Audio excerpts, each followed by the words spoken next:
అందులో భాగంగానే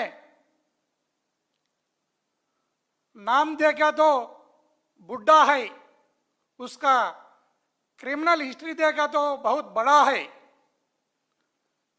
పేరేమో బుడ్డా, ఆయన క్రిమినల్ చరిత్ర బడా. ఆ బుడ్డా రాజశేఖర రెడ్డి మొన్న శ్రీశైలం ఒక పవిత్రమైన, యావత్ దక్షిణ భారతదేశంలోనే ఒక పవిత్రమైన దేవస్థానము.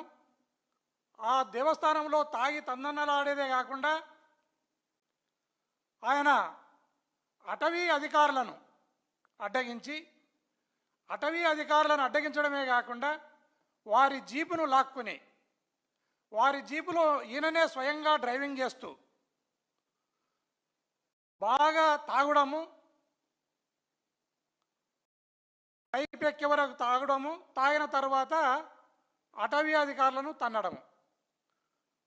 అట్లా తంతూ కొడుతూ అడవంతా 3-4 వరకు, దాదాపు తెల్లగయ్యే వరకు వీళ్ళను అటవీ అధికారులను తంతూ కొడుతూ వాళ్ళ జీపును లాక్కుని, వారి దగ్గర ఉన్న వాకీటాకీలను కూడా లాక్కుని, వారి దగ్గర ఉన్న ఎక్విప్మెంట్ను కూడా లాక్కుని విచక్షణారహితంగా ఒక జనసేన అతను ఇతను ఇద్దరు కలిసి ఇష్టానుసారంగా కొట్టడం అనేది యావత్ ఆంధ్రప్రదేశ్లోనే ఒక సంచలనంగా మారిన ఘటన.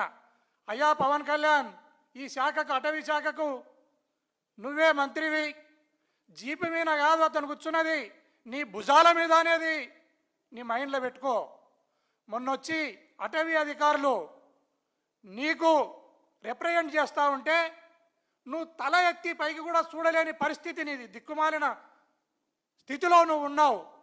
తల వంచుకొని వింటూ ఉన్నావు.